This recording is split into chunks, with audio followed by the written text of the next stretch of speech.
Yo, what's good, y'all? Welcome to this week's episode of Talks with TVBOO. Welcome to this week's episode of the podcast.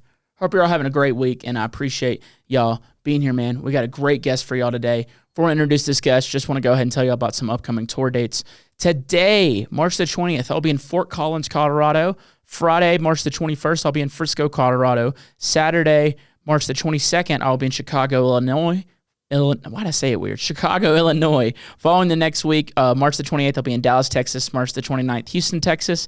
April the 12th, Wichita, Kansas. April the 26th, Seattle, Washington. You can get all your tickets at taboomusic.com. Man, I'm so stoked to be busy and back on the road again, man. This time off from the tour has just been nice, but after a while, I'm just ready to go. But enough of the... Actually, one more thing. I have a new song with my good friend Jansen dropping on Friday called Champion Sound. Make sure you go check that out. Show your mama, your daddy, your uncle, your cousin, dude. Go give it to everybody and stream the shit out of it. But enough with all that. My guest this week is a reoccurring guest. We had them on the podcast probably about 2 years ago, but a lot has happened with him since then. He's grown a lot as an artist, and he's grown a lot as a person. Somebody that I consider a dear friend, and every time I see him, I'm feeling good about myself. He just makes you feel good, one of those type of guys. But I'm going to let it get into it. You know him, you love him. Ladies and gentlemen, Super Future.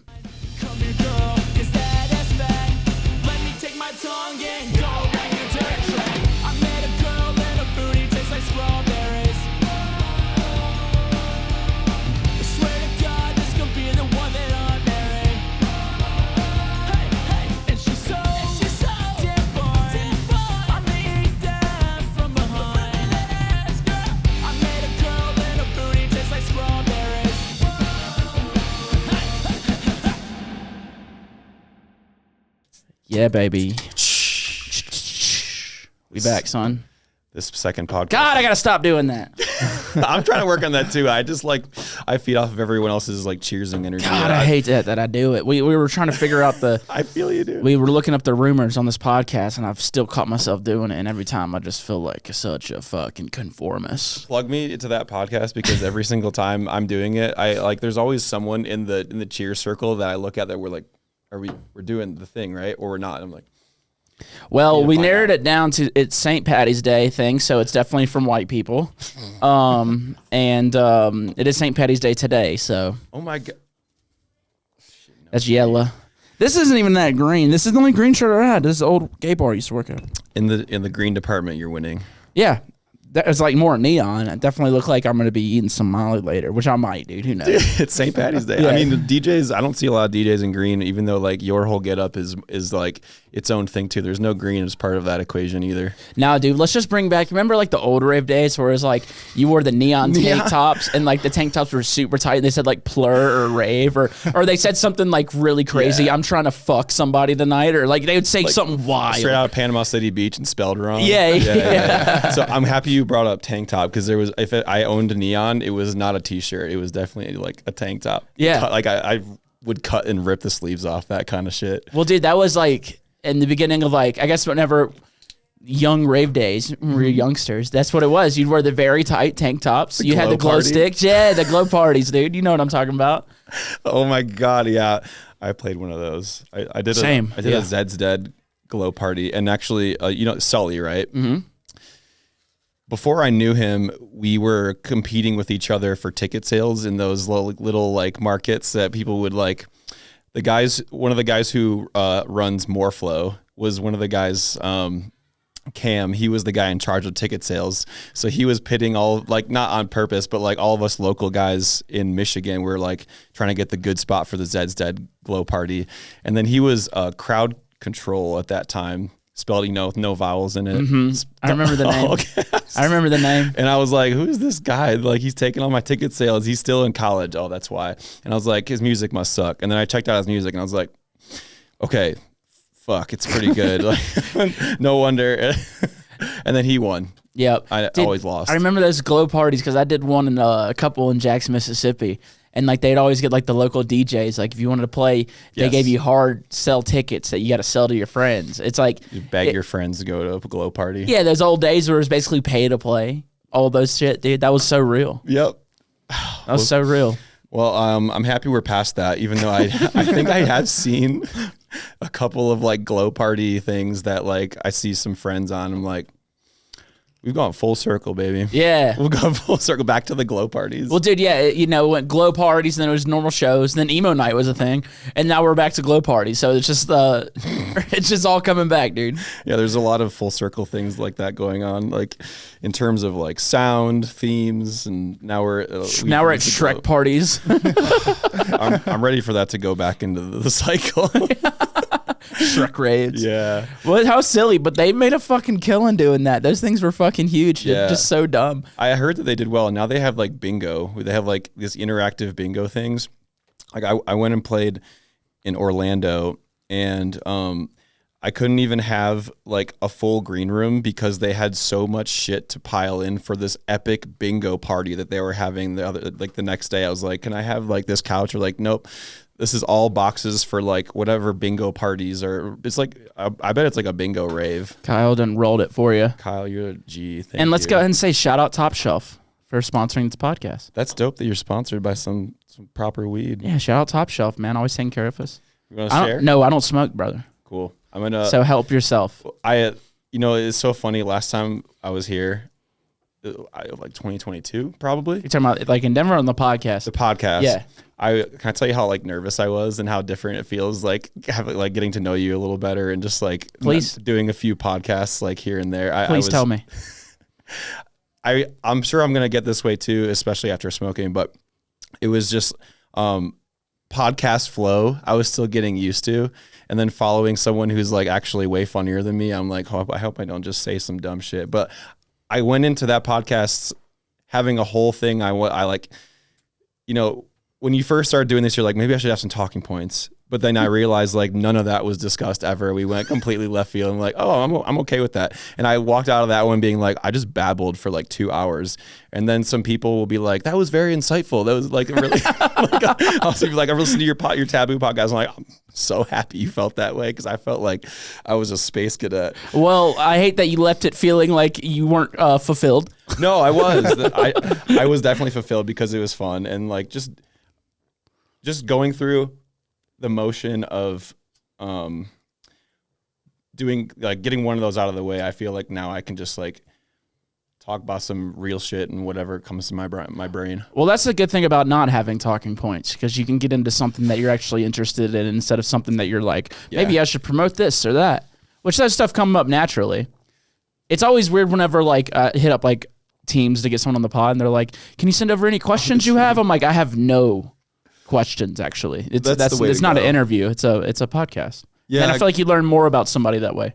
I agree. And I kind of like the impromptu nature of it. That's funny that like some people have to have it like approved and questions approved just so they don't like look dumb. Bro, I've had to like talk to like some artists, like publicists, like fucking. I'm ready to look dumb. Dude, I sound dumb when I'm talking to these people. They're like, yeah, so like, what are you talking about? I'm like, how about just go watch one episode? Let me actually tell you which one to watch because then they go watch the one with like my brother or whatever. Like the first thing that's coming out of my mouth when I get here is like, someone please roll me a joint because I don't know how to do it. Dude, I might have been able to do it. I mean, Kyle's probably a lot better at it than me, but I mean, I probably could figure it out. If we just do a roll off to see who's like worse at it right now. I bet I would still lose. Loser has to suck the other one off, dude. Let's do it. While smoking it. Yeah. While smoking whatever they made. Like, I can't smoke this shit. It's just like canoeing to shit. Yeah. Well, dude, man, I do appreciate you being here today because you just did 2 nights here in Denver. And you're brave because I would have been like, after 2 nights, I'm just trying to fucking lay in a hotel or get the fuck home. So I really appreciate you coming here today. How tired are you right now? New dad life prepares you for a new level of tired. And like I've recently, and we can get into this too, but I've recently like come out of the newborn haze where you like everything is it's like going to battle, but now he's sleeping better. So everything feels like I have more energy than I used to. So I can go like play show after show after show. Now I feel like, I have a new standard of tired. Oh yeah. You thought you knew what tired was until you had a baby? Yeah. And people try to tell you that. And like, it's been amazing. Yeah, help yourself, buddy. Yeah, get high. Amazing. Do drugs. It's okay. I know. What I've been saying this whole weekend is like, I'm consciously trying to not smoke every joint that comes to my face in Denver, which I usually would do. But I was just kind of saving all these like really nice, fat, like laced like joints at home or in Denver or whatever, like because people will come with some really fire shit in Denver. And I'm just saving all like the heavy relaxation smoking for after the show that was last night. Mm-hmm. So I didn't smoke last night. Accidentally smoked too much the first night, and that's why I didn't smoke the second night. But now I'm here to just like enter that mode where I'm in R&R mode, and I'll just probably have 2 lit when I'm back home or just wherever I go in Denver. I'm ready to relax and enjoy all the weed. Hell yeah, because the tour's over. Yeah, it was last year. I did Denver first, and God, I feel like I'm not alone in this, but Denver is just like Denver is my best market, so it's where I try the most new stuff, which is where I did the first 2-set thing. And that's down tempo and like my standard like bass hype shit, like party, we're twerking. And so I've explored that lane a little bit, but I always did more firsts in Denver. Like the first 2-set tour sold out Cervantes last year, which felt so good. I did it at the beginning of the tour when I had all the energy to prep for it. And then I put the 2-nighter in Denver. Like my first 2-nighter thing was, like I said, doing it first in Denver because Denver will definitely show out for it. I put it at the end of my tour. And after like 2 months, 2.5, you're not in the place where you want to be like, I'm ready to promo everything. Mm-hmm. Like my most important shit. I was like, why did I put this at the end of my tour? Last year it was so easy because I was just like, guess what, everybody? It's time. The tour's starting tonight. I was like, you can come if you want. And it sold out. So it's really cool. No, I totally relate with that. We ended my tour out in Denver too. I got to hear about all that. Towards the end, you're just like, yeah, man, it's over. It happened. See you tonight. Yeah. Instead of just like, it's fucking starting. Like, it's the first night of the tour. What the fuck, Denver? What is up, Denver? And at the end of it, you're like, I'm sorry for bothering you to ask you to come to my show. Yeah. I've been promoting every show for the last 2.5 months. Come, I guess. Yeah. But, I mean, at some point you kind of have to, and I think I'm coming to terms with this, let the process unfold and let every city show you how much they want to show up for you instead of you over promoting. And I'm guilty, I feel like, of over promoting because I feel like there's people who are probably like, he's shouting Denver for 3 weeks straight.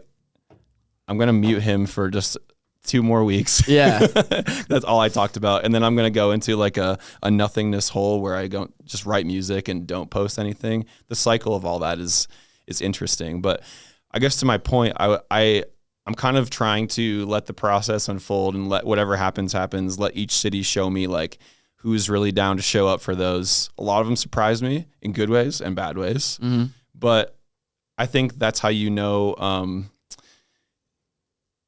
you just get more info every time you do a tour about like the fan bases that you have everywhere. And that's actually one of the coolest parts about it. Mm-hmm. And the fact that like, say, I'm in one city for the first time, right? And maybe I want to like have more people attend the next time. If there were some people that I was, like if I'm hanging around at the show afterwards or like getting a drink before, like I meet them at the bar or some things, I like to hang out in the room. And if they're like, oh, this person's cool, like I could hang out with them, once in a while they'll have like an after party and a bunch of friends that like are actually pretty cool. It's not like that every time. Yeah, yeah. No. It's usually a bunch of dudes trying to show you music at the after party. I've said that for years, man. I just get the Tiger Woods big dog meme, like where he's going like this. So there's one, I don't know whose account it was. It was like, assume this position for every guy you don't know at the afters.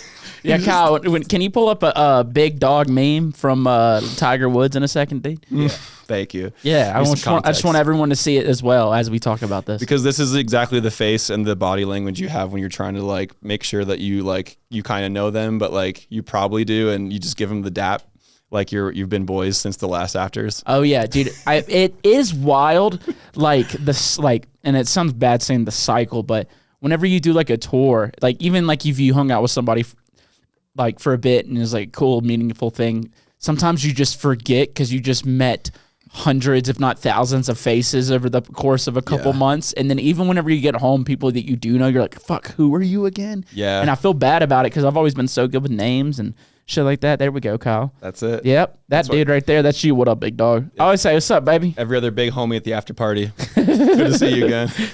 Maybe I have. Not right. you. Big dog. Yeah. Big dog. That's me, especially after a couple of these bad boys. This is the other culprit for not quite being able to have total recall of names. And I'm sure like all of us artists can relate. I mean, and it's not just artists, like people meet more people in this scene all the time. And like when you travel and go to various little like hangouts, like you probably see people who you've seen at a festival and you know their face. And I think that's like where our community is like where it's at with social things. Like, you know, you've met them, you know your face, and I can probably tell you a story about you, but like I already forgot your name, and I might even know your Instagram handle, but I don't know your name. Mm-hmm. And then like, it's funny when people are like, I'm this person on Instagram, and I'm like, man, I need to like make my phone geriatric mode where you can actually see people and faces, and I'm like, I'm not going to be able to see like what you look like through that little bubble, but man, like I appreciate all of you every single time for, you know, trying to stay connected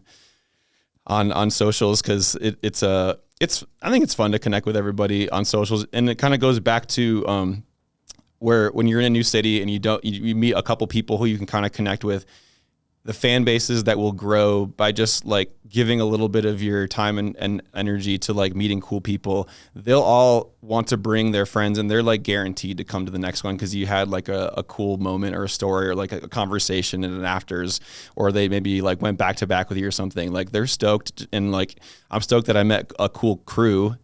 And then I can think of cities where this has happened where like every single time it's like exponentially gotten better turnouts because you gave, you know, a little bit of your time before you had a giant fan base in that time in that city, and people appreciate having those like one-on-one moments. Mm-hmm. Another thing, man, sometimes those one-on-one moments are so good, and you end up with somebody so cool that in a weird way that's like more memorable than the show. I agree. Like the hangs, like with some just random people that you met, and you're just hanging out talking shit, like having a couple drinks. You're like barely know this person, but you just feel like you've met, like you've known them for a while. Yeah. Like that ends up being more memorable. Like I can't tell you how many cities I've gone to where it's like we're hanging out. I'm like, dude, take my number. Let's fucking like talking sports. I'm like, dude, fucking text me this Sunday. We'll see who's fucking right about this. Yep. Like I can't tell you how many times that's happened. People with the same hobby, or like the scene has gotten more like respectable of like not giving artists any special treatment. It's just like, you know, just being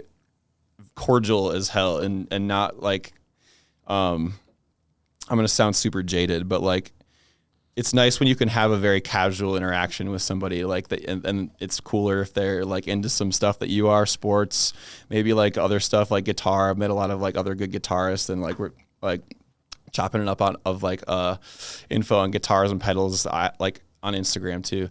It's, the fan interactions, like you said, I think make this a lot more colorful of an experience. Mm-hmm. But I know it's like there are some friends that we have that like can't even have that anymore because of their popularity. And it's an interesting dynamic because like, yeah, we want to like hang out with all of you if the time allowed for it, and if like the space allowed for it, and maybe if we weren't like super tired. But when you know, some of our homies get absolutely mobbed, and they have to do like the golf cart route at a festival. Yep. I'm not there yet. I'm like I put my hat on, so I'm kind of like walk through and enjoy things. But like it's an interesting point to be at when fan interactions like are just like a mob instead of like one-on-ones. Yep. And it's great to be well known, but I don't ever want to like have that feeling because I'll feel like such a dick. Right, dude. Yeah, like a person like Grizz couldn't just like hang out in the like, in Cervantes and like watch a Super Future set. Yep. Because everyone would be like, "What the fuck?" I think it was at your show, Matt TVBOO, when you came through like Detroit one time. It was right after COVID, and then I think it was still during COVID, actually. Yeah, one of those like, you know, we're underground socially clubs that we distant can still shows. kind of do. It probably was social, but distance. It wasn't They did the venue half capacity, but then fucking packed it out. Those are the guys that are like, we're over the shit and we're just gonna move on. I was too. I appreciate it. I got in a lot of trouble for that show because I was like, hey, listen, you're happy to be here. I'm happy to be here. You know who's not happy to be here? Yeah, we're here. The internet. The comedy. Yeah, I said the internet. So leave your phones in your pockets. And someone was like, that's fucked up that you would do something like that. I'm like, dude, fuck you. Oh, we're here having fun. Was that like a tweet or someone at the show? Yeah, it was someone at the show that tweeted it, and I was just like, dude, fuck you. Oh man, we had fun. No one died. It was a good night. Now we look back at it, we're like, yeah, dude, I was right. Facts. Yeah, and the incognito, like too big of an artist kind of moment. Like I knew it was Matt, but all he had was just like his eyes peeping out of like a hoodie, and he's like, "Hey, Dap," and I was like, the only person missing here is Matt, and it's just the guy who's like completely wrapped up. Yep, incognito as fuck. Still getting mobbed. Mm-hmm. Yep. Mm-hmm. But that show was fun. I think you had short hair and no mullet back then. And I just had the little flavor saver too, dude. I don't even think I had a whole beard. You've grown up, the whole beard's there. Yeah, man, I'm a fucking grown ass man now. It's wild when you look at pictures of me without like facial hair or long hair. I look 17, brother. When I look at the pictures where I had no like anything going on and I had like silver hair, I was a different man. Do you feel older now that you have a child? Do you feel like it aged you at all? Do you feel like I definitely got a couple new little white boys coming through. Oh yeah, dude. Silver Fox eras started. I think it does kind of age you in a way where like it's not that it's hard, it's just that anything is hard on no sleep. And it's like having a kid, which is something that we like planned for years out, and we wanted to pick like the right time, right moment in my career, like right amount of like traveling and doing shit before we feel like we're good to do it. It's something that will test your ability to like, even though we have like a less sleep than normal people lifestyle, like I thought I'd be able to handle it, but it's kind of Jesus. There's the man right there. What a show, Jesus. Flavor saver and all. That little flavor saver. Damn, I look gay as hell. You walked all right, Kyle, stop. With the side swoop hair. Yeah, dude. Trying to figure myself out, you know. Weren't we all? Yep. Well, where was that? Oh yeah. Talking about sleep. Sleep. Oh yeah. So, it's anything's hard on no sleep, right? If you have like enough weeks in a row of like getting shit sleep. Ellie definitely takes the lion's share of the work because like moms kind of naturally have to be around for more. And shout out single parents because that I don't know how I wouldn't be able to do it. It's incredibly hard. Yeah. But like with a teammate, like you got like super rock solid relationship type team. You can get through all of it. But like I said, like any menial task is hard on no sleep. So when you get to the point where you can like help them learn how to fall asleep, which is where we're at now, like 6 or 7 months, like life just opens back up again. And I feel like I'm kind of back to normal, and I feel like I've gotten all the benefits now that I can really sit with and enjoy of having a kid. Because you just have to get through that first like 5-6 months of a little bit of a learning curve. But I definitely would say that all of that effort like seems like nothing as soon as I see my little boy like light up when I walk in the room, and he just like giggles like he hasn't seen me, even if it was 5 minutes later or 2 days if I'm gone on the road. Like seeing him like kind of freak out in excitement is one of the top 5 feelings in the world. Like it makes everything else like not. It makes it worth it, I should say. That's beautiful, man. Yeah, I know I saw Dirt Monkey say this, and I wanted to get your perspective on it because I wanted to know if having a child gave you a new drive to be like a new drive, maybe like I got to work harder, I got to be more successful, X, Y, and Z. Because I know I saw Dirt Monkey tweet at one time. He goes, if you want to make better music or work harder, just have a kid. And I was just like, that's fucking silly. Yeah. I saw it and I was like, that's silly. But like it like woke a demon in him in a weird way where he's like, I got to grind this shit out for my child now. That echoes the same thing that Jansen told me and Barkley Crenshaw, because they've been doing it for a little while. They're like, if you want to work harder, like have a kid. And it's I get that, but it did not happen. That's not how it was for me. Hell no. No, to be totally real, I'm happy for the people that have that outcome, and I was waiting for it. Everyone's like, it's going to unlock some crazy creative potential. And I was like, I can hardly read this. I'm so tired. So I'm just gonna stash that one away. But thank you so much for the good like something motivational. But I will say that I think right about at this point, like this is it feels like a milestone for like a new dad, like the 6 or 7 month point. And I would love to hear if this was different for other people, for people who are parents and want to chime in. But that's when like basically your brain fog is starting to go away. And so now I'm kind of feeling like I have a new amount of willpower. And I guess that does kind of echo what they said. I just like the willpower for me, like no matter how many kids I have, like my career is also a bit like another child, and I'm going to give it like equal love because it is my passion and it's what's going to like provide for everything else in a sense.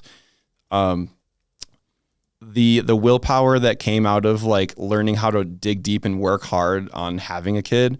I think now that I have more energy to back that up from sleep, I feel like my willpower, like getting through the tour is where I'm going to start realizing like now I'm ready to write a shitload and finish a shitload. Like I think that, what's funny? I think in a roundabout way, I just like negated what I said that it because it kind of does. No, this is a good realization actually. Like it doesn't like unlock creative things for me, I would say. It wasn't one of those like epiphany, like heaven opened up and new creativity just like showered on me. I'm still finishing things like that. That's the time when you're like less creative because you have to be like working hard to complete the task of like making a puzzle of a song, it's more analytical at that point and you're like mastering it and mixing it down. But now that I'm done with this tour, I'm ready to just like put all of that energy that like this enhanced willpower has given me and my sleep to just like really releasing some like my favorite stuff and something every month, which last year I didn't release any solo originals. It was all like remixes because I was just kind of like figuring out pregnancy time and like how to be preparing for what's coming.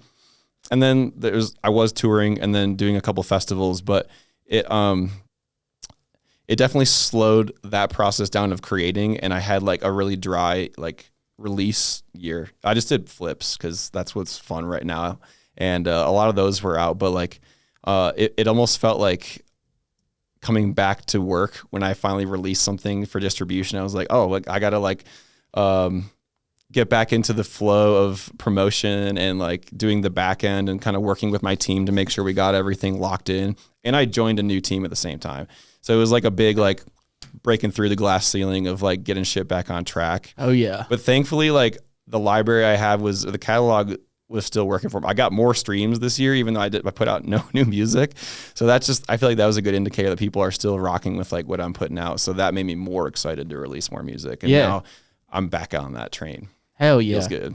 Dude, let me ask you this, and this might be stupid, but I just watched the new Andrew Schultz comedy special, and I highly recommend it. It's really funny. Okay. But he was talking about having a kid, and he was just like, everyone thinks it's really easy to have a kid. He's like, dude, I was scared to get a girl pregnant my whole life. Turns out you can just come inside of them. They won't get pregnant. It's hard as fuck. Was it hard getting her pregnant, dude? Like, was that an easy thing? Y'all were like, we're going to do this, and then was it just like, all right, this sounds so bad. No. But was it just like leaving it in and boom, a baby? No. Well, okay. I can answer all those questions because this was interesting too. Like I think going sober is really cool. But when I was telling everybody, like, I'm really happy for people who are doing that and like really crushing it like sober for years and years because I respect that after this process. But I told everyone I was going sober just, because I'm going to be a sober man. And it was really just to like get my body and health in check because I wanted to have a kid and get it like right the first try. Oh yeah. So it was not the sobriety angle that everyone thought, but you can't just tell everybody like we're trying to have a kid. Trying to knock her up. Yeah. We wanted to wait until like, I would drop subtle hints that were like, we're ready. But, my sober journey was me just cleaning up all my shit. And making sure your swimmers could swim. Exactly. Yeah. Make sure they ain't drowning down there, And if we're going to really go there, I'll tell you, like, it matters for dads who want to make that right the first try, and then women too. Like we got on the supplement schedule to like really support that, and because it can be hard for people like in your 20s. It's definitely like a it happens left and right, but I think when people get older, we presume that like we're gonna struggle with that, but honestly, like just getting sober, cutting out like everything, not even California sober, getting your health in check, getting the right amount of sleep. We had done like a test before and after that, and it is so drastic of how just cleaning up your act and getting healthy and like so probably sobriety, because I did 6 months before we tried, and it was like 99 percentile like type of like. Oh, you're fertile. You're ready to go. Yeah. Fuck yeah. Yeah, I don't know how they do it in them. I mean, everyone in my high school was getting damn pregnant. I don't know what that's how they did their test. They just fucking did it. We're going to experiment right here. Can we get your opinions on the things? It's for class. Oh, my God. Well, it was funny. It had me thinking about it, dude. When I watched that special, I was like, damn. He was just like, dude, I couldn't get her pregnant. He's like, everyone lied to me. He's like, I was scared my whole life getting someone pregnant. I just couldn't do it. Some people do struggle with that, and like, bless their heart, it's a process. But I mean, for me, and I'm not like the same as everybody, but like getting your health is it was obvious to me that would be a huge factor. So like getting that as well set as you possibly can, I think you're going to be good. Yeah. Pregnancy is a wild thing, especially like looking at kids and stuff, because you just look at the world, you're like, damn, everyone be fucking. You know? Like, that's just a wild kind of, like, everyone, it's just animalistic, I guess. It's instinct, but. Yep. Just me behind my sunglasses in my joint be like, we be fucking. Oh, y'all motherfucker. There's more people coming in this world every day. Yeah, I think it's actually down, dude. You're actually doing the world. Yeah, right. You're actually doing the world a favor, dude. Look at the fertility rate or birth rate right now, Kyle. Of how like down it's plateaued down or something. It's down big time. That's why Elon Musk said he's just in the America or the world. Actually, it's actually the world, but just America. Yeah, that was a funny moment too. That guy. I did see that, and to me it feels like when you first look at it, you're like, oh great, less people waiting in line in the bathroom, great. Yeah. At airports. Yeah, right. That's a fucking annoying thing too. But you're not less like people around, less competition, and I you don't necessarily want less people around, but the world's getting so like full of people, so it kind of feels like maybe we should have pumped the brakes, or that if that naturally happens, great. But when you think about it at first, like plateauing or whatever, or going down, like I said, it feels like a good idea. But then you have to think like generations past, where there's going to be just like a total economic flip if there's not enough people, because of like management of resources is just different, and like people need at the capacity our world is moving, like there are people who need to fill all the roles, and if there's just less people, or AI will just do it. Maybe that's why it's good timing. I don't know, but like there's gonna be like, I feel like it would just like cause havoc on the economy and resource management, basically like generations down the line if we slow down. Well, I feel like that's one of the reasons why people are slowing down. It's just because of economic stuff. Like they're like, damn, dude, I can barely afford to live by myself. So true. You know what I mean? I can't afford to live by myself right now. How can I have a child? I feel like that's one of the main reasons why people, are pulling out. So, it looks like I respect that. Yep. That's a lot to think about. Yeah. And when you can't make that step happen, you just can't.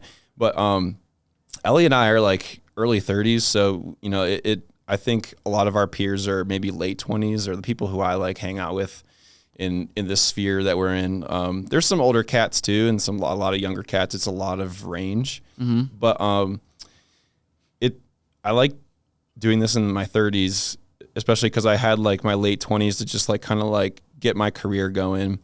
It's been going good for a little bit, and Ellie is also her family owns a business, and her father passed away, so her and her brother have like basically tried to learn how to run a business with very little experience on like the whole package that it takes to run a business, but they were always around it and like working within it.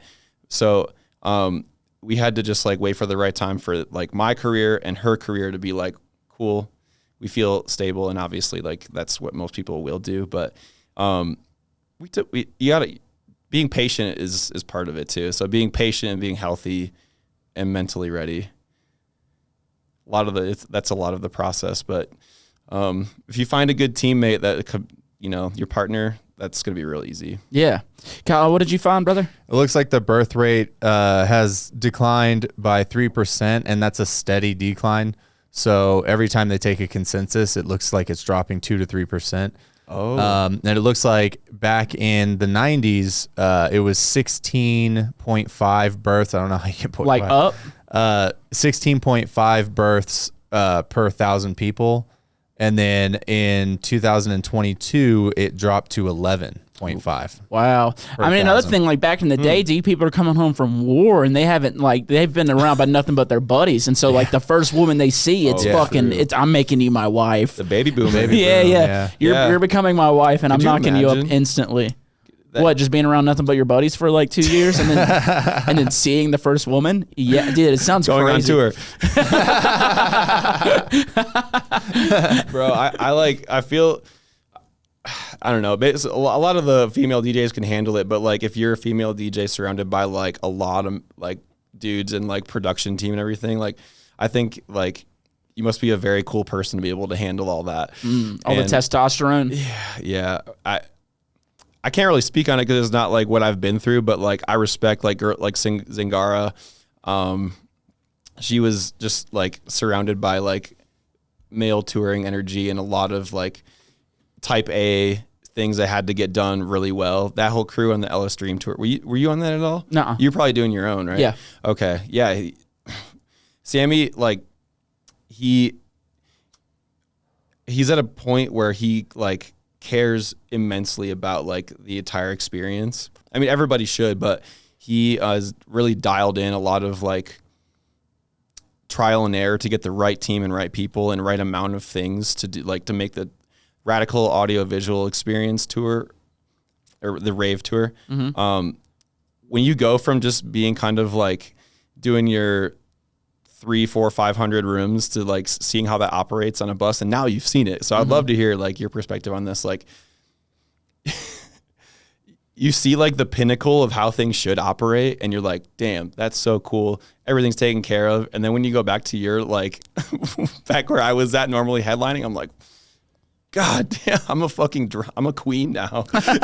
Like I can't just like radio somebody or flash a badge or like do some, you have to just, like going back to like the non-pinnacle of touring experience is dude, so funny. It's so weird, man. I'll tell you what, because on my tour we had our whole show dialed, like my whole team, like everything was so dialed, lights, lasers, visuals, like I had a whole crew. The content looked like it. Yeah, everything was super dialed. And doing that and then going to like a different show where it's just like just showing up and playing.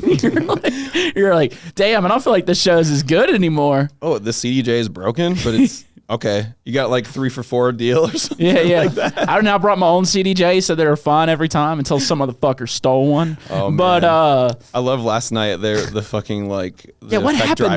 What happened last night or at the end of the set? Oh, I already forgot because I was just like blissing out from being like having a good night. Before you explain it, I will say you handled it so well. I was at the sound booth with Scott, the owner of the venue, and Evan, the guy who booked it. Oh yeah. And I was just like, something's going on. I said, he's about to handle this like a pro. He's not going to blame anybody. He's not going to get mad. He's not going to yell at anybody. He's not going to blame the CDJs. He's like, hey, something's fucked up. I don't know what's going on. You didn't. You were like, maybe that file's corrupted. You're like, I don't know what's going on, but I appreciate everyone for hanging out. And I was just like, damn, dude, he handled that so well. And Scott's like, yeah, he did. Thank you. No, I appreciate that. And I have talking points on that too, actually. Like, one, when you see another DJ have an absolute meltdown when that shit happens, like, and you're like taking in, you're always taking notes from people who are doing bigger things than you. Like maybe like 5 years ago, I can't even think of the experience, but I've seen DJs have like a total meltdown on equipment and like freak out. And I was like, that's not a good look. I'm never going to do that. I don't know what I'm going to do, but I hope I figure out a good way around it. And so at this point, like you see enough people and like you're blessed with the comedy experience, so you can just insert a comedy riff right there. Yeah, I'll be like, all right, well, while they figure this out, what the fuck is up? Then I'll just start something. Yeah, and that's I always say that like I don't have any jokes, so I'm sorry, everybody. I was actually talking with your wife side stage. I was talking with Ellie, and she was just like, if only she was talking to my girl. She was like, you told me this too. Yeah, she was like, Mitch, get up there and start some jokes. I'm like, I just give Nick some jokes and get him in trouble. Like, oh, that was fucking Mitch. Yeah, she was. I was like, he just says a joke, and they're like, what the fuck? And they're like, where if I said it? Yeah, if I said it, they're like, yeah, that's understandable. That's something that he would say. They'd understand it coming from me. They'd know it was like straight from your mouth. Yeah. Yeah, I think she said like I should pay you for some shit or like pay you for jokes. Yeah. Well, basically, I always think of Mike in this moment, Space Wizard. Yep. It was at Soundhaven, and it was probably because I was also tripping and like having a great night too. But I thought this was the funniest thing I like ever heard. Those mainstay CDJs were really something was wrong with them that year, and it was like pretty consistent across every act. So it was probably like a physical thing with the not something you can reprogram. Mm-hmm. And he stopped the music and he's like, oh, gee, sorry, guys. I have super fat elbows. I just like, they fell on the cue button. I'm like, I don't know why that was so fucking funny to me. Because he's so skinny. Yeah, and he's so just skinny. Bones. And just hearing him be like, I thought that was hilarious. And so I steal that one. I'd be like, sorry, I have super fat elbows. Or you can just do what Shaq did. Sorry, my dick hit the fucking. Remember that? Y'all remember that shit? Did that happen? Pull that clip up, dude. Pull that clip up. Yeah, he did it at fucking Bass Canyon. Or no, Lost Lands. Was he doing a bit? No, he fucked up. He said, sorry, my dick hit the cue button or some shit like that.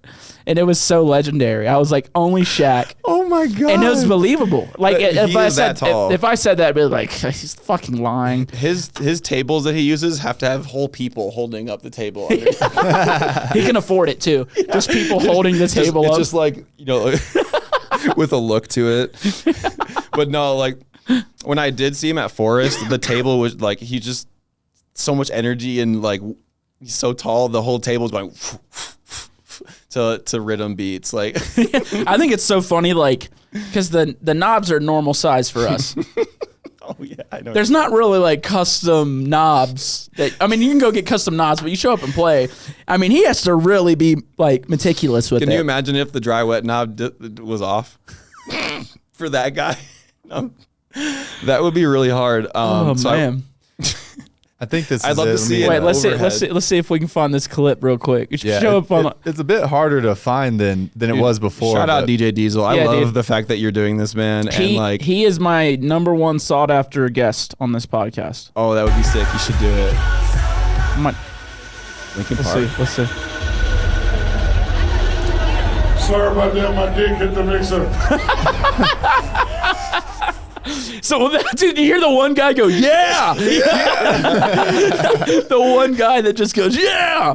That's so funny. What a legend, dude. That is so cool. Like I just like when I'm watching ESPN and he's on there, I'm just like, coolest motherfucker. There's Diesel. DJ. And they all want to ask him, like, what's it like? I love how he said, I think someone did ask him and he was like, oh, Kyle, something else is about to play if you don't. No, I got it off. I got you. Nice. Sorry so he, shit. It's going to come back to me. One more shit. Yeah, we're talking about Shaq Diesel, man.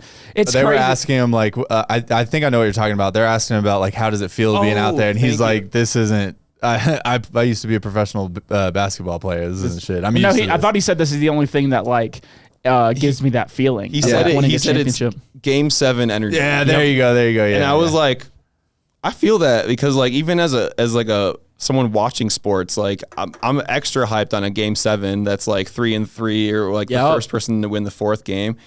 And if it's like permanently like that, I'm like, okay, I can kind of relate because like last night I came out so hot with and I was going way hard on all the effects because like this happened in Electric Forest. That's the only time that I distinctly remember, like not out of body, but you like are so locked in that you're not even paying attention to what you see. You're just kind of moving and like it's happy. Your body's just doing its own thing. Like you're that hyped in the moment. I was so happy that we sold it out and I was ready to like, when you do a down tempo set, it kind of, you get that out of your system. So you want to go heavy and just like fuck shit up.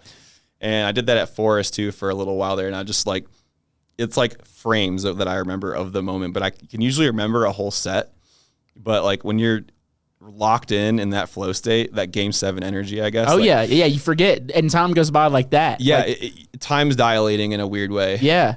The energy. I have the quote that he, it was an interview with Billboard. He said, "I don't DJ for the money. I DJ to replace the Game 7 energy that I can't seem to replicate anywhere else besides at music festivals." Sick. Dude, Shaq cool. is a fucking gem. Like, the things that he does for everybody, all different type of communities, and just Not all the taking the charity, money. not taking the money. Dude, but like, he has all the money in the world, and he could be just fucking off somewhere, but he does so much good for so many people. And dude, it's crazy because you'll be watching SportsCenter and he's on the TV. Oh, next thing you look at it, it's a commercial. He's in it, and then you fucking pull up your phone and it's a clip of him DJing somewhere. You're like, what the fuck? And every side of the culture loves that about it. Yeah. And like, I feel like I've seen him tweet like, "Man, I've been into house lately," or something like that. I'd be like, I would love to see him just rip a fucking like house or bass house set. And like, even, yeah, I think it's such a fun, like,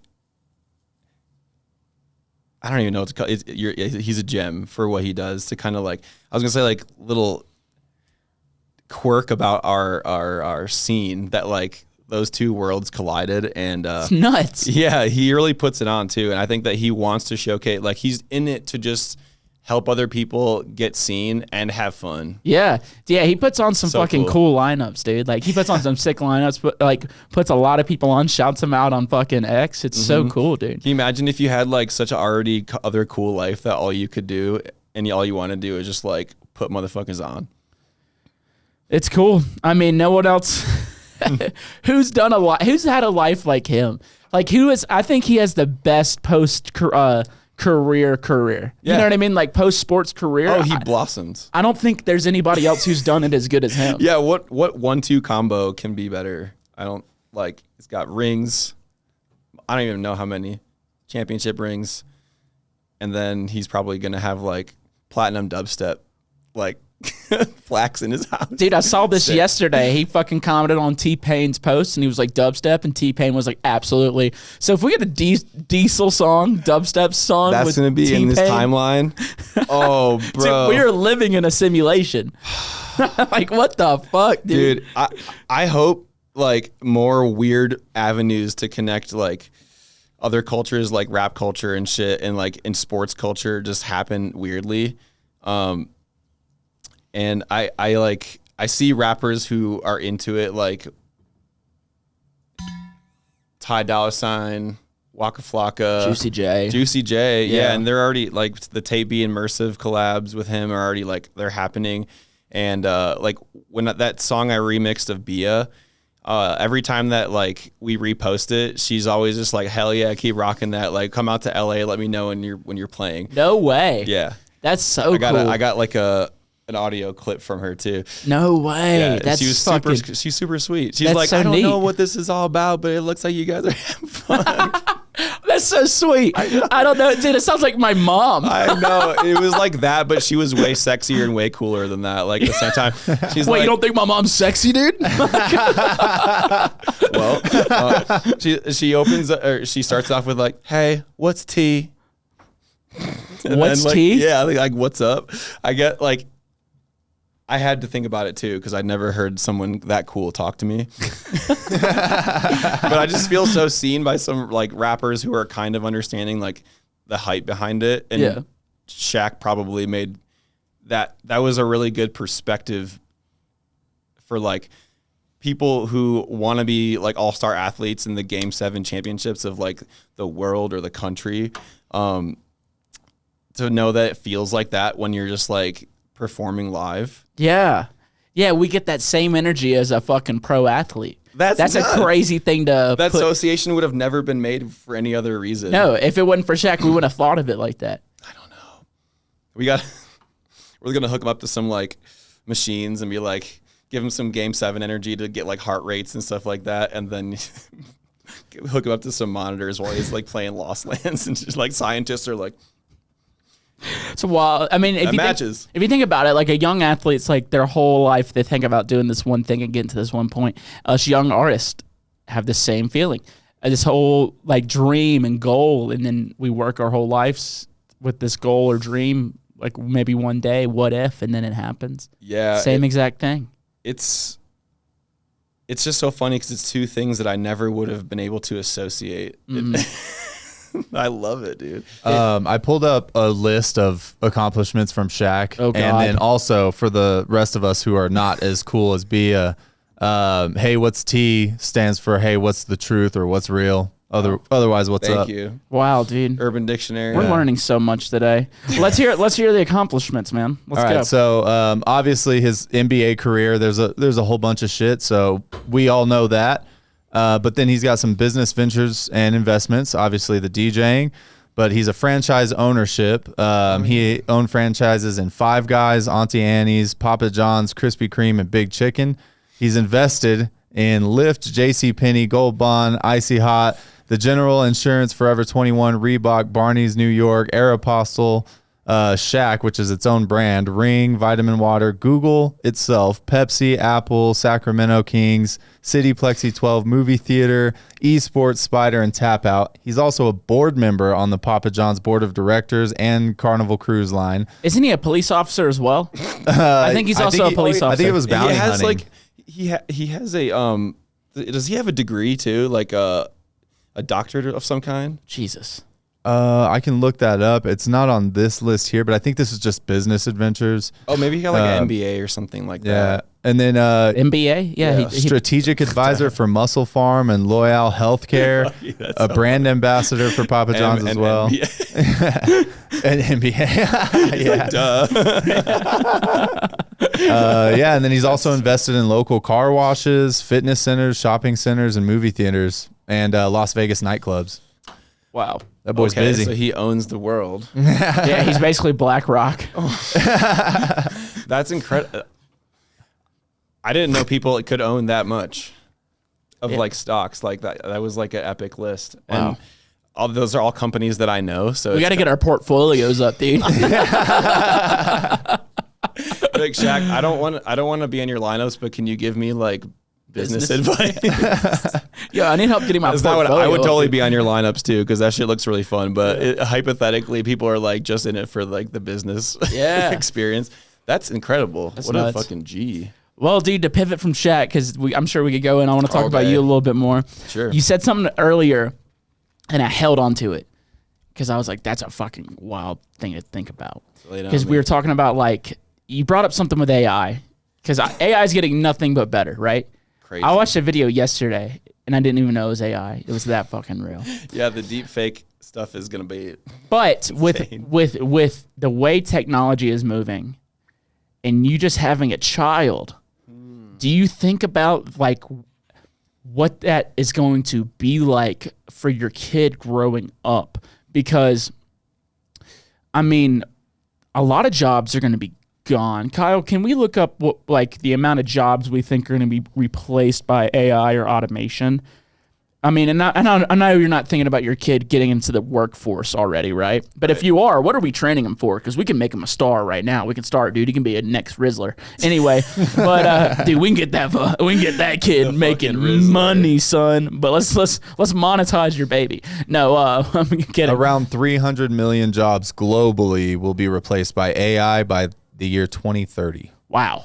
So, like, we think that's fucking nuts. 300 million? 300 million. Wow. I wonder what percentage that would be. That's like the state of California. No, that's like the United States population, As a right? whole, yeah. Wow. 20%. And that's just by 2030. So, like, with you having a child, do you ever think about, like, what it's going to be like for your kid? Because, I mean, us growing up, we'd go outside, play with our friends, get in trouble, vandalize something a little bit, sneak around, smoke cigarettes. You know what I mean? Like, we would do things like that. Like, you think about your kid running around robots and shit? Because that's, dude, your kid's going to be that generation, I think. It's like the iRobot movie. I think your kid's going to be that generation. Because we already have, like, the robot stuff. I think it was Kim Kardashian posted a picture with her Tesla bot or whatever. Oh, yeah. That shit's wild. It's like every time you blink that there's a new like monumental achievement through AI. And it doesn't even seem like a big deal anymore. No, because like, you know, calling back to the whole like how we grew up thing, we saw the internet become a thing And that was a slow rollout. Like, yeah, this like for the people my age, probably like young 30s to mid 30s, or that whole like decade, like 90s and 2000s kids. I think I kind of just go back to what, like you said, what we experienced and what stuff. This is an interesting topic. I think about it a lot. And once in a while, like Ellie will stop and like critically think while we're just like in a mode about like how we can even approach what we don't know is coming. Mm-hmm. Because it's not just like parenting not knowing what's coming. It's like the future is moving so fast. Yeah. And I want my kid to have the same experience. So I think I don't really know how yet, and I think it's going to be a learning on the go thing, because how can you until you get to that point, really? You can listen to some people and their advice, but everybody's own childhood was their personal experience, and you kind of want to at least, like, if it was a good one, or if you want to make it differently because you had another version of the child experience, like, but if you had a good one, I want him to kind of do the same thing where, like, I want to feel like I can just trust society enough and like the times to be able to let him just like go hang with his friends and not, or, you know, without like we didn't have phones. We just like went out there and we were like gone for the day, and our parents were like, I hope they come back. Yeah. You get home from school, you get on your bike and you'll be home for dinner. Yeah. And there's definitely more risks now that are scary for parents. Yeah. But, I had to figure that out as I go. Like, I want him to like stay out late and like play in the fucking mud and like pretend that you're like, like, I don't even remember what games we played. I was always just pretending to be like Nintendo characters because I was so obsessed with Nintendo, and just like playing shit and like getting stitches because you're climbing shit and like you're like, oh shit, you know, like it's scary as a parenting moment, but like I want them to just like go have an experience outside of technology. So, where you can just like go fuck around in nature or go hang with your friends and have the kind of like childhood experience that we did.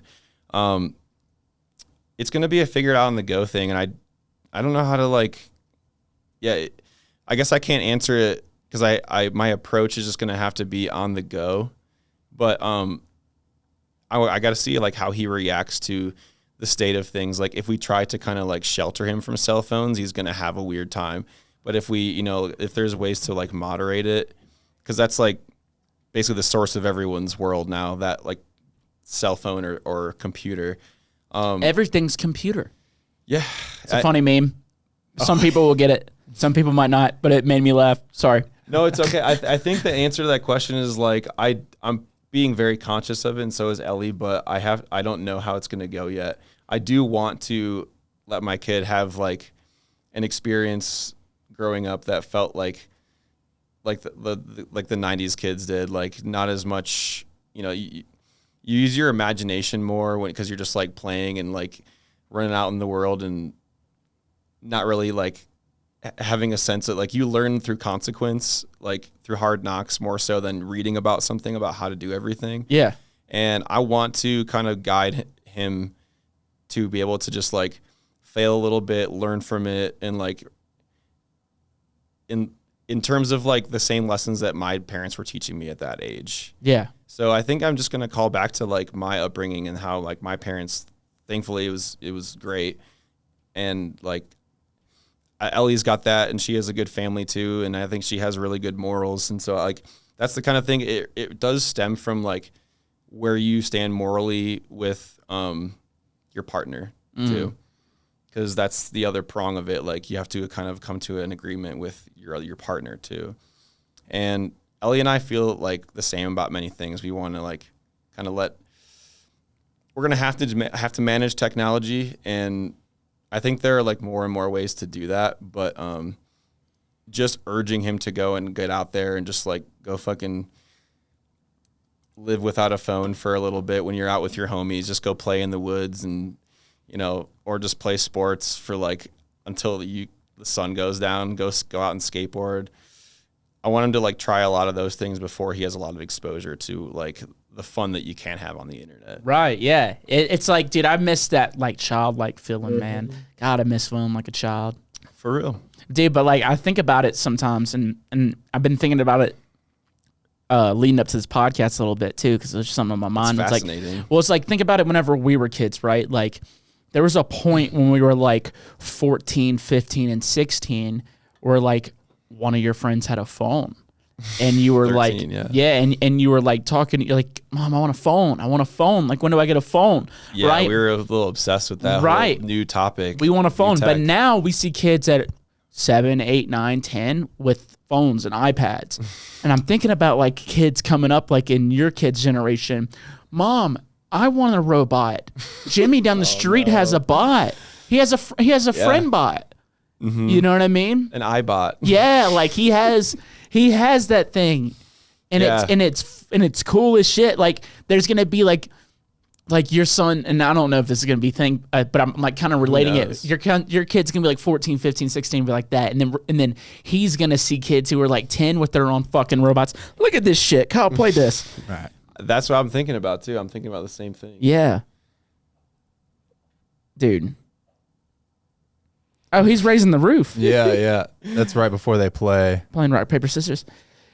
You know that old video of like the kid, not the kid, like the ravers under the bridge who are like doing like the fucking yeah, dude. classic. That's gonna be that same video, but it's gonna be nothing but robots. Just, Be like, dude, you want to go to the rave tonight? Let me just go like lock in with my robot from like remote. Oh Just my going to the rave. Remote in. God, Remote to the rave with robots. that's Because we're crazy. too tired to stand. That's nuts, dude. That's gonna be like yeah. I'm not trying to like say this is what it's gonna be like, but it's like I'm trying to relate to like how technology's moving, and it's gonna be like that kid who's like 14, like Jimmy like has a damn. Jimmy doesn't have a robot. Jimmy That's gonna be weird. Yeah, like it's something that I know when I said like if he doesn't have a phone, he'll be weird. Yeah, That's what I meant. I don't want him to be kind of like singled out because he can't do the things all his friends are doing. Yeah, But like parenting is going to be, it's like you have to manage a lot. And I always used to be like, why the fuck does my dad care so much about like these little things that will never go wrong or something like that? But you have to just kind of like think 3 steps ahead and try not to like annoy your kids. But like you have to just tell them, you have to guide them how you're going to guide them, even if it's going to annoy them, even if they think if they fucking melt down because they can't do something. Like it's going to be crazy. And it's one of those things where you don't know all the answers, but you like until you have to fumble through it, because it's one of those topics where someone can give you advice on and it will be just like a completely different experience. So it's hard to, I can give my experience on things even though I'm not very far along. But trying to relay all that is going to be interesting, especially like to impart on your kid. And we're gonna see how that does with it. Like we're going to kind of like assess his social situation too, in a way, without like intervening. But like we don't want him to be like the kid with no phone. bro, his teacher might be a robot. I don't want him to River can't be the kid with no robot. He'll just like have it be managed. Of course, yeah. His teachers. Wait, The teacher might be a robot. oh my god! We're getting what I'm crazy. saying, what I'm saying is not even like it doesn't even matter anymore then, because like robots will be running shit. We're like, okay, everything's out the window. It's so trippy to think about, because like I don't like try to stress out about this, but like the whole singularity moment is such a weird phenomenon. Like if that goes wrong, and I'm not like a conspiracy deep dive type dude either. What is or, the like, singularity moment? Kyle, can you pull this up too? Yeah. Okay. So the singularity would be, it'd be really funny if I like butchered it and called it something really scientific, but not the right word. I think it's a singularity when AI becomes sentient and starts to do like bad shit to us and start to like evolve over us and like, you know, they'll basically see themselves as the next step of human evolution. Mm-hmm. And so they don't Terminator. need us. Yeah. Yeah, you nailed it. Yeah, I mean, the definition is a hypothetical point in time when technology growth becomes uncontrollable and reversible, resulting in unforeseeable consequences for human civilization, often envisioned as a time of rapid AI advancement beyond human control. Yeah, because the AI will be able to advance itself. So it's like Yeah. AI What does it squared. need us for? And then when we had Power. Sokka on the podcast, he was saying it's like a 0.001 that it doesn't go bad. Yeah. Yeah. I have to agree, because that's what I think about, and that's like when I think of AI, like my brain wants to love it, but that's where it goes. Yeah, Judgment Day, baby. Why did I guess I'm in the Terminator generation. Yeah, dude, but those movies go so unbelievably hard, and they hold up still, dude. They kind of hit different now in a weird way. Yeah, you just kind of like watch it if it's on, and you're just like, I could zone out to some mayhem. So this question will get you our concern with what if AI takes over and has no more need for us, and then humans go extinct. But what if humans were created by our version of gods, and then we had no more use for gods, and so that's why our gods are extinct? Plausible? Yeah, man. Plausible deniability? Or are we saying fake news? Is that what we're doing right now? The hypothetical around that is super interesting. The fact that like societies worship gods too. And we've, in that scenario, we might create a god. In that timeline. Man. We're getting deep, dude. I know. I'm only like 1% into this too. How did we? Dude, I think I'm contact high too. You're welcome. I have had people smoking here all the time, and there's only been like once, twice that I've gotten contact high. It says in the back. I feel high. Contact high included. Beware. I feel high.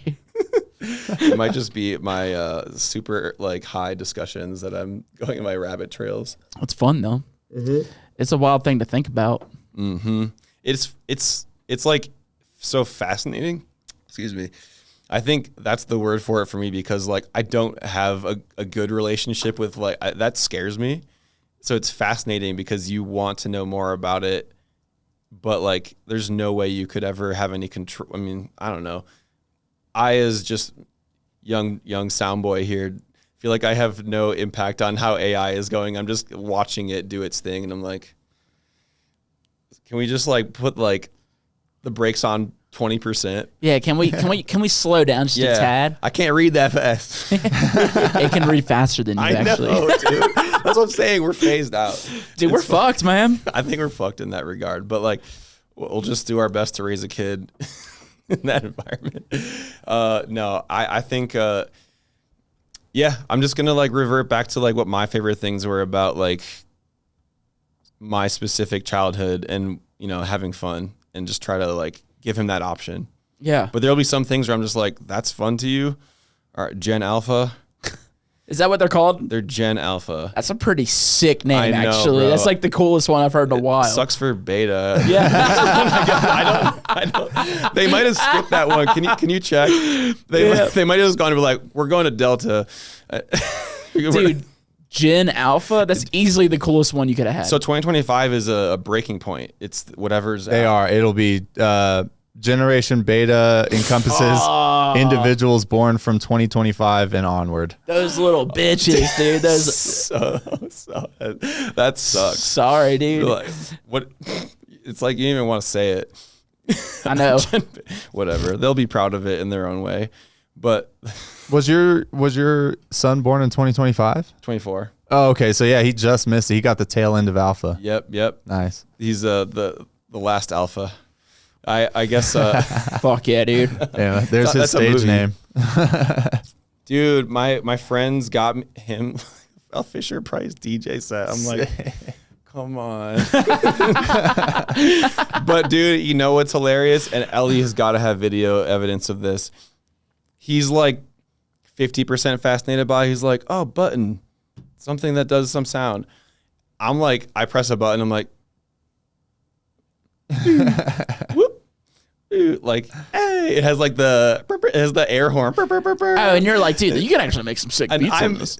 The kid has moved on to something else, and I'm just like, Ellie, start recording. Dude, sample this for me. Some of the things ain't bad. Yeah, right. I'm gonna do it one time and send it to you. There you go, dude. I'd love to see it, man. We'll clip it into this episode. Wait. Actually, I don't think I have. Ellie might have the ones that I'm actually actually going to town on it, but mine are just like him hitting the air horn 100,000 times. Like, you're ready, bro. Yeah, it's literally us when we first started DJing. In the gay club, and in the college, in the frats and shit. Yeah. Air horn, you're hired. Yep, you got it, dude. You're obviously talented. You obviously have skill. Wow. Like, Calvin Harris walks up to the frat with his DJ setup and team. Kid with the same setup and an air horn. You're hired. Dude, Bye, Calvin. What is the biggest, I mean, because you've been at this for, almost a year now, being a father?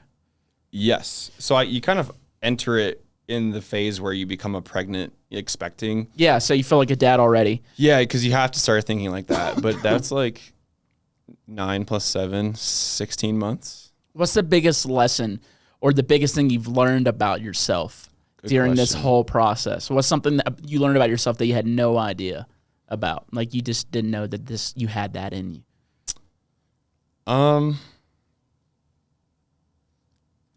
Let's see. I think that it's hard to find one thing because I didn't really set any expectation around like what I want to achieve with it. I'm kind of just like letting it unfold and being conscious about like safety things a little bit beforehand. Ellie's like the well of knowledge.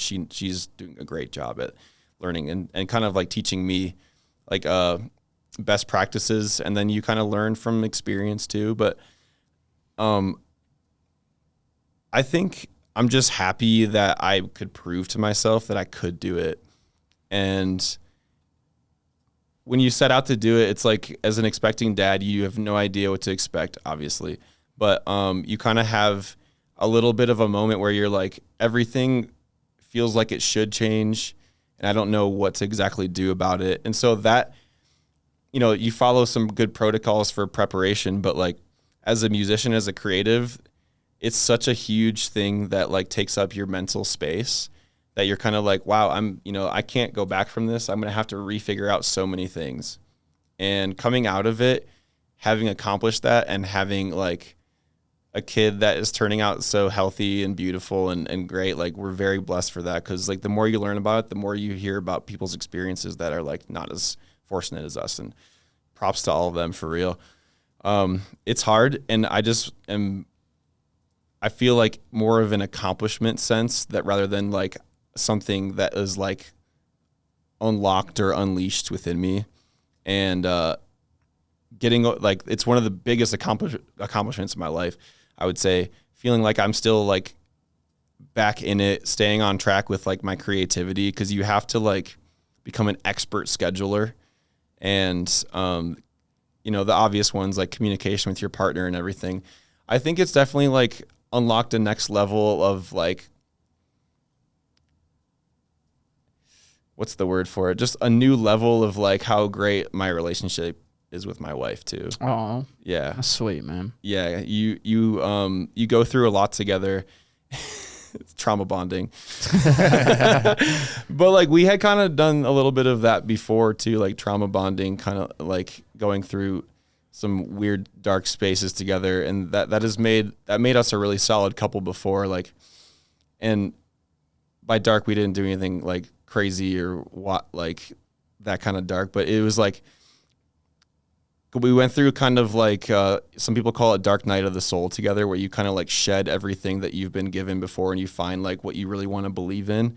And we did a lot of psychedelics around that. I was just about to ask. Sounds like y'all did psychedelics. Yeah, and we went into some crazy like refiguring out and reformulating what our life is going to be, and that kind of like is a dark thing to go through with somebody that can be difficult. But when you come out to like, I wonder if most people do this who are with their, like, I hope people do it. I think like having some kind of like crazy like awakening or like together, or like constructing a belief system, or like just like shedding everything that you used to think that doesn't serve you anymore. We'll call it that.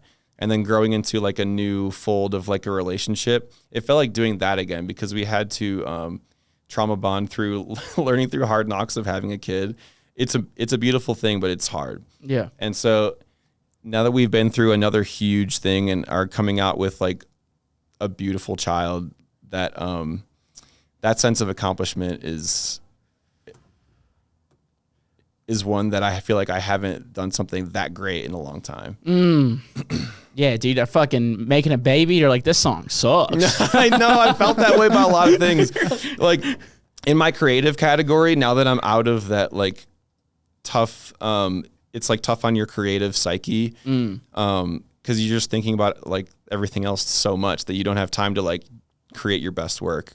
That sucks as a creative. So like getting through that was also a part of the process that I'm like proud that I have gone through the other side to do it. I just started posting whips like for 90 days on Instagram, just like story or reel. And that kept me kind of like in the chair getting reps. And that I think has helped me get to the other side of this, like, and writing really good music again. Hell yeah. Yeah. That's beautiful, man. So it's a funny way of saying like, I'm proud of myself, but I think that like, I keep coming back to just like will and determination. Like that has probably like leveled up in a sense. And I'm really excited to see where it goes. Fuck yeah, man. And to like driving the effort behind my project, especially like finishing your tour and like a sold out show. That's enough drive to keep you writing for at least another couple of years. Right. Hell yeah, dude. Mm-hmm. Yeah. Was it tough getting back on, like getting on the road at first whenever you like, cause you had been home, you're like, we gotta have this baby, you're at home, you fall in love with this child that you know, and then you gotta leave. My first couple of things were like Lost Lands, which is like, that felt crazy to come back to, like so high energy and like the stimulus and just like the largest scale of everything coming. I think was that my first one? It was one of my first ones for sure. And I felt like interacting with people again and like a festival experience, going from like new fatherhood to jumping into a festival is kind of jarring. Oh, I'm sure. Yeah. I haven't seen people. I haven't seen anybody but my wife and family. Yeah. The funny part about that is like, I knew I had to take some things at some point. Like I had like a 3-month gap where I would do nothing but just like new fatherhood. And that was perfect because you got to get more money back, you know, get the cash flow going again. But what I did was my team and I kind of sat down. We're like, I'm going to dial it back a little bit or a lot, like kind of 50% coming back. And I want to be conscious about that and what offers we take. So we're only taking like the best ones. So immediately we go Lost Lands, a couple other festivals that I can't think of right now. Oh, it was Dance Festopia and a Deaf Global show, Mission Ballroom, and a couple more with Tate B. Shout out Burke. That guy has been fun to tour with. And because all of his shows are sold out, I'm basically like not doing all of the little shit for the rest of the year. I'm only doing big shit. So it felt good to come back and just only do big shit until like the end of the year where I did my tour again. And I think that was, it felt like if I were doing my own tour right out of having a baby, like, and going through this whole thing, I would be cooked, dude. Like I would have to like check out mentally and do that with like my tour is halfway over and I'm like, I gotta go have some like mental time for myself if I just had a baby. So you just had to like roll it out slowly but confidently and feel confident that it is the right time. And then you can start to kind of like, my tour was probably like operating at like 80% of the usual amounts. I would take like a week or whatever. No, I guess that's 75%. It was like every third week I had off. Nice. And so I think that now I can, you know, I'm at a place where I can do that and not like do the play like 100 or 100 to 200 shows a year. Yeah. Because that's a phase of doing this. Like you got to get your name out there and just take like whatever show can get you into a new space and a new like area or network. And you do that. Like I remember Skrillex in his early days he was playing like 300 something shows a year, like double, like 2-nighters. And like, not only was he, you know, obviously amazing in everything he creates, but like he was out there everywhere. Yeah. And so that is an important part for you to kind of realize like your worth everywhere and how you have to like approach things, you know, this on your tour. And I think it feels good to be at a point where I can kind of like not be at that anymore and just take really good things. Yeah, man. Honestly, the way you said doing tour, I feel like that's how everyone should do it every now. Like should do it. Have the third week off, dude. Everyone's mental would be so much better, bro. Yeah. Everybody's because like very sustainable. Oh my god, dude, we did fucking 53. You did 53? 53 dates in 2 almost 2.5 months. I need to know more about your tour. And so, like, dude, but towards the end, I mean, the first 3 weeks was Tuesday through Sunday. We had Mondays off for 3 weeks. It was 6-show weeks. So, like, having a week off Fridays after that. On Sunday. Huh? Roadie Fridays on Sunday. Exactly. But, like, dude, like, or like, and luckily we were on a bus, so we weren't getting super tired out, but fly out tours will fucking kill you because you're just not sleeping. But dude, like if you could get like a weekend off here and there, oh my God, it'd be so much more sustainable long term. I feel like you could do a longer tour if you just had that one weekend off to just fucking chill. Yep. And the other big question is like, if I go on another bus tour, like how is that going to look? Ooh, yeah. So there is a bus tour I'm going to be on, but I think like being conscious about having it be a stretch of time. Fly home because to me it's worth it to fly home. Like I want to see my kid, I want to be helpful around my wife, and we have family nearby, so they're going to be helpful too. Thank goodness. But I want to be able to go back and see the kid, even if like the tour bus stops somewhere for like that Tuesday to Wednesday. I'll just fly home and I'll come back and meet the tour, and then I'll do like a week stretch and then do that. And like to me, that's like a good hybrid. And thankfully, like it works out economically where like I'm getting enough out of the tour and the merch that like that it's not that expensive to fly home like every other weekend or something. Yeah, I watched. I was on the road with Big Gigantic, and I'd see Dom do that. There's like a day or two off. Dom's like, yeah, I'm gonna go home, see my wife, kids. Yep. I was like, yep, Dom is that's cool. Beautiful. Dom's the man. They're both cool. I've only talked to Dom like for long periods of time. But they both like, they're sweet dudes. They're real ones. And I when I met them, I was like, yeah, I got to talk to you about new dad life and everything. Yeah. It's funny. The dads will come out and kind of like, it's like a secret society. Like it's the Tiger Woods. Big dog. Big dog. Welcome to the club, man. Like, big dog. Yeah. Yes, it is like that. And I like that about it too. And there's so much to talk about. Like this is such an extensive like topic for podcasting too, and I definitely want to hear about how your tour went though. It was great, man. I wish I could have caught it. All the content and like the intros and like the dialed in visuals are great. Yeah, man, it was the best time of my fucking life. It was hard being home. I'll tell you that. That fucked me up for a bit, but like afterward. Yeah. Did you go through? I saw your tweet actually about that. Yeah, that shit was real, man. I was struggling for a bit. Yeah. No one knew. I didn't even know really, but I was myself. But I feel good now, man. But now I can look back at it and fucking be like, man, that was so great. Like that was just like, my buddy put it in a really good way. He goes, you know, doing a bus tour, he said like, you're only going to have like a couple times in your career where you campaign that hard. And he made it seem like a campaign. He's like, where you travel the country and like campaign an album. He's like, it's like the ultimate campaign. And that's you only rockstar shit. Yeah, and he's like, and you only do it like a couple times. I mean, some people do it a shit ton, but he's like, how often are you going and campaigning a new album and stuff like that? And so I was just like, kind of, that made it in a different perspective because he's like, it's the ultimate way to go and promote something like hardcore. Yep. And which was great. I mean, it was amazing, but like, cool. Yeah, man, it was so weird just having so much like for 2 years it's been like, I'm going to do this. I got to finish this so I can go do that, blah, blah, blah. And then it was over. I was like, fuck. Oh, yeah. It's like such a weird jarring halt. Like, yeah, man. I didn't know what the fuck to do anymore. But now everything's good. But the tour's great. It was the best time of my fucking life. I'd do it again tomorrow. Yeah. You know what I mean? It's always going to be fun. There's just always extra variables that like make it what it is. Like I'm asking you because like you're the scale you're doing it is like probably twice as much as me as far as like number of shows you're taking on a tour. And that's for me partly by design, and you know, like you're operating at bus tour, so like congratulations. Thanks. That is a huge milestone. Well, one of the reasons you have to do so many dates on a bus tour is to pay for the fucking bus. To get the merch out to the people. Yeah, dude. The fucking doing a. We bus. love that you buy merch, everybody. It really saves our asses. We keep bringing you good experiences because you're helping us with merch sales. So shout out. Yeah, but like, doing a bus tour in 2024 was not the smart. Like, you want to talk about one of the worst times to do a bus tour? It is now. You know what I mean? Why? I remember talking to Jeremy from Big Gigantic. He was like, dude, That's when, like, we used to be able to, like, bus tours used to be so inexpensive back in the day. Oh, he was like, dude, age. yeah, Okay. he was like, doing a bus tour was so inexpensive. Everyone was doing it, and it was so much fun.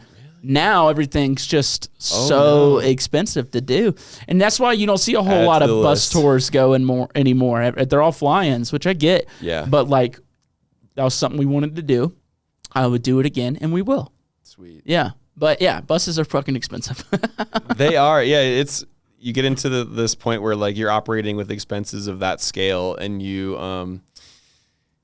the good thing is like people support, come out to your shows. It looks like it's always popping, and like they want to, you know, support you in so many ways, whether it's just merch or being there, and to have that balance out where you basically like just net, you know, like you kind of break even, if I'm not mistaken, because I haven't done it, but the goal is to at least get to that and hopefully profit by having like some sick merch and like some other sick activations of some sort you can do with people, and like other, like, you know, other shit comes into the fray too, of like where expenses or like cash grabs can come in and like make the whole thing pop off. But having the merch is, I'm sure, a huge part of it, and the support to be able to even break even is like a blessing. Well, that's the goal. So I talked to so many artists who do bus tours, and I knew going into it, the goal is to break even. Yeah. Yeah, that's like the goal. You know what I mean? Pie in the sky. Yeah. You're like, dude, if we can break even, dude, we're kind of killing it out here. I love that perspective of like, we're doing great. We're actually kind of rock stars. We've made no money. That's what it is. Like, and like for your perspective too, like it is some rock star shit that we saw, like rappers, rock bands, like pop artists do that stuff with albums and stuff. And like, I think that is my version of that's going to be different because I have a kid. It might be more like the Big G version of that, but like it still sounds like something that you want to do in your lifetime. Now is the time. Yeah. Yeah. I never went home. Like some people went home Road on warrior. we have like 2 or 3 days off, and they'd go home and see their significant other. I stayed, dude. I'll have my significant other with me too. Yeah, so that helps. I was fine, but everyone was horny, bro. You want to talk about people like missing sex, dude? Like around week 3, dude. And I had a lot of guys, I had a lot of girls on the bus, like. So there's different energies coming in. Well, dude, the girls were the hornier ones. They're like, I gotta fucking get home and fuck my boyfriend. It's Just like shit yelling like it. yeah, my tour manager, shout out Hardy, she's great. But everyone was horny, dude. You could feel the need for sex in the air. Yeah, interesting. Just being around that is like, that it's a different type of energy. So shout out like people, the road warriors. I give them a lot of credit. And you meet some people who have done it for like a long time, and like there's a different range of like experience always on the bus.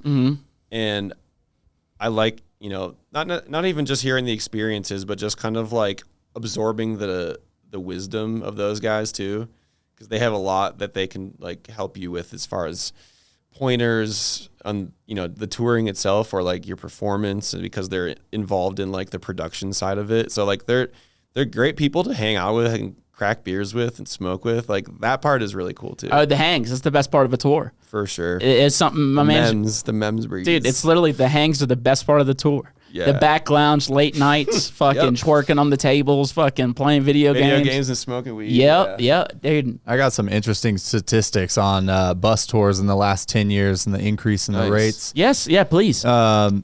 So fuel alone has doubled. So that's 100% increase in the last 10 years.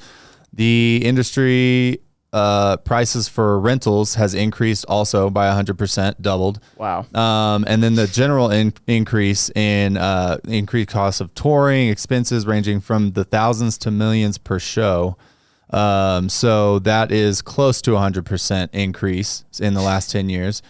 And then this one's interesting. There's a shortage of tour buses. So there's not a lot of tour buses these days. Dude, we almost didn't know that. There was a shortage of trailers, bro. We almost had to scrap our fucking production because something happened with the trailer. My team was like, we didn't want to tell you. They were like, we didn't want to tell you, but like we almost had to like the level of protection to keep your spirits high. To keep my fucking mental health okay. There's a lot we probably don't ever find out. Oh yeah, because like, dude, we probably shouldn't tell Nick about this yet. he's got a lot on his plate. We don't want to freak him out. When those CDJs are going to do some shit in about 30 minutes. No, the Cervantes guys are awesome. They stepped in. I was having a side conversation. You ever met Ching, photographer? Oh yeah, I love him. He was like the liaison. I was like, because there was some guys getting ready to go on back to back, and I think everyone was like, now's the time, and it like had an hour left, and I was like, something's wrong. I need Dan, and they're like, back to back. Okay, cool. We'll go get everybody, and I'm like, no, like Ching, come here. And so he's like, I'm like, can you get Dan? Something is wrong with this. And the funny part is like, I know this in the back of my head that I could do this, but as I'm playing, like, he's like, well, I can't find him. Could you turn it off and turn it on? That happens a lot because shit is just vibrating and shit comes like a little bit out of like its sockets and whatever, like all the electronics. That there's a lot of wires, and so I was like, oh yeah, if I just do like the IT 101 off on, he's like, okay, good. Do you need Danny? And I'm like, I don't need Danny. Sorry. He just like, good job. Now you handled it like a pro, brother. But thank you. And what they had to do was they had to replace speakers. Whoa. I think it was it was the outs. It was something from the outs too, because everybody could hear it. And that also in the booth too, but I've never seen it before, but it was just like kind of, it was oscillating like volume kind of, but like at a really regular rate. And I was like, oh, the new ones are doing this? The two that are like shiny and new. So I went to the 2000s and I'm like, all right. And they were working. Yeah, and they were working perfectly. I had to find the songs, dude. Yeah. But I am such a fucking diva. I need that search button. Yeah. There's a search button on the new ones that like I cannot operate how fast I transition sometimes without that search button. But like playlists and stuff, I don't know, like in like a freestyling scenario. Mm-hmm. But yeah, I forgot where we even came from with that. It's all good, dude. It's okay. Kyle, thanks for those facts. That's kind of crazy. Yeah, man. Puts a lot of perspective on it. Yo, we're getting fucked. Yep. Well, I have to go catch a reservation pretty soon, but I don't want to leave. Well, we can wrap this up, dude. I know. Do you have time to get to some questions real quick, or do you have to wrap it up now? Yeah, I got like 15. Cool, perfect. That's a perfect amount of time. Yeah. We have like a singular good fan questions. We had some bad ones come in I didn't use, but Kyle, you had anything you want to ask Mr. Super Future? Yeah. They always do, but you don't. Everyone's like, I want to hear the bad ones. Like, no, you don't. I just want to also just ask the guests, can we please get our questions directed at Mitch and the guest, please?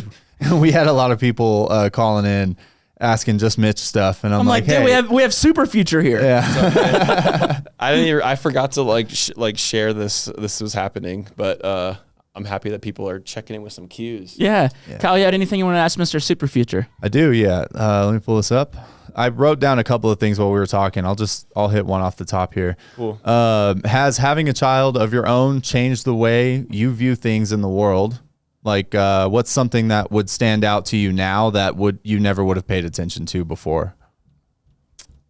Good question, Kyle. That is a good question. I know we kind of probably covered that in some like roundabout ways too, but oh man, I feel very nostalgic in a good way. Like having a kid helps me like kind of tap back into older thoughts I used to have as a kid, or just like you tap back into your childhood experience in a cool way. And all of a sudden, like I'll start re-listening to like 90s music and appreciating it, or like looking back, like I want to see like all the the little disposable cameras, like parents would have shitloads, like film cameras, and I would just go digging in like my old like film stuff of like my young childhood years. So tapping back into like, I already feel like I'm kind of childish in like my demeanor, but like I guess I live, what's the word? Like I live a young life. I kind of feel like doing this DJ stuff and artist stuff. So I feel like I'm tapped into like my childhood version of me, but like now all of the memories are coming back. And like it goes into what we were saying, like how I want to potentially raise my child and to kind of have it emulate my old experiences, but like nostalgia in all areas of my life. I'm listening to like Justin Timberlake again. It's just, like I was like 50 Cent and like stuff when I was a teen. Like when I was gonna call you to let you know I was 5 minutes out, but then like some Justin Timberlake and Timberland came on, and I was like, I'll call him when I get there. Bumping it in the streets of Colorado. Hell yeah. Like I love just thinking back about like the cool things we did as a kid. Like even just like dumb shit getting in trouble for, like breaking mailboxes with bats and shit like that. All Hell the bad things and all like the dumb things. Like it's fun to tap fully more into my childhood, and I'm happy that like that's happening because it's influencing like what I listen to. Like honestly, like I was listening to like, man, Justin Timberlake's beats and Timberland's beats, like so good. Yeah, masterpieces. But yeah, so nostalgia good. For sure. Oh yeah, I love that question, Cal. Thank you. Well, let's get to this fan question, man. Yeah. What's up, Mitch? Playing footsies. TVBOO's music sucks, by the way. What's going on? Tell you that. Super Future. I was with you at a festival. I was taking care of you doing artist relations, and I brought my volcano. And man, did we green out. TVBOO, I have a question for you. So I met you in Colorado, and you challenged me because I didn't have my wedding ring on. Now, I've been going out a lot more often with my wedding ring on, and I don't know what it is. Maybe women feel like I have more money than I do. I don't have much money at all. But I've been getting hit on so much by women. Oh, I have my wedding ring on. But when I didn't have my wedding ring on, it wasn't really much of a deal. Okay. But yeah, should I just like get a tattoo on my forehead of a wife's name, or just get like a wristband that says "taken"? What do you think I should do? I don't know. It's a weird question. I love how he phrases all of it. Yeah, that was interesting, and I really appreciate it, man. You're a really nice guy. You challenged me, and I was on some fun guys that night, and just having a really great time with my best friend Austin, who I served in the Marines with, and yes, you featured me on your podcast. Yeah, this is a long message. Damn, almost 2 minutes. All right, I'm not going to take any more time up. So I remember the Keep question. doing you. You just have such incredible, talented artists on there, and yeah. All right, so he kind of directed it towards me, but when I listened to it, I was like, GPT yeah, well, he questioned it towards me, but when I listened to it, I was like, this is relatable because you're married, and it's something, yes, and so. you. Oh, this guy fucking sorry for your hard problems. Bitches. Yeah, dude, God, dude, so many issues he has, women hitting on him while he's married. But I was like, this can be relatable though. Did you find that like whenever you were like, I'm taken by the Lord and the government, like they're as my witnesses, you know what I mean? Did you find like some women were like now like hitting on you more after that? Because I was like, it might be a weird fucking thing to ask, but No. But I was like, I thought it could be relatable because you are married. But yeah, I challenged this guy because he's like, yeah, my wife. And I was like, where's your fucking wedding ring, dude? Well, I don't go out. Yeah. So I have to put this to the test a little more. Hey, bring the mic a little closer to you. Yeah. Okay. So I don't go out, and that's the other, variable that would make this difficult to answer. But I don't think people hit on me like more. Yeah. I feel like, this is hard to miss too. It's just like a big fat piece of metal. And I always say that it's so ironic that I have diamonds in my like branding, and I had no intention of wearing a diamond. I just wanted to wear a big piece of metal. So like it's a big obvious one. Like white gold. I'm just trying to hold your hand. Oh, cool. Yeah. Yeah. It looks like a Rolex ring. I love it. It does actually. Yep. So are we done? No. Okay. Sorry. Wait, can the camera see that ring? If you'll hold it up. Well, as soon as Mitch is done caressing. I was going to be like, why the fuck there we didn't go. we clean that? No, it's shiny. It's glistening. So I don't think people, I don't think people hit on me that much more. Obviously, I mean, I'm. Come here. Look what's happening. My hypothesis is now incorrect. But I mean, Ellie is very good at like making herself like known in a sense where, I guess I'm not shy. I don't hide like the fact that I'm married ever, and I know that like some people. No. That was nice. I made him uncomfortable. Nice and sweaty. Yeah, big sweat. I don't know. I get sweaty. Oh, me too. Me okay, too. Yeah. I'm just nervous. So nervous to the touch. Yeah, I think things have pretty much been the same for me. But like, yeah, I have to go out more to test that theory. I think like in like my going out being like touring and festivals and like other family events, like so where that wouldn't matter. I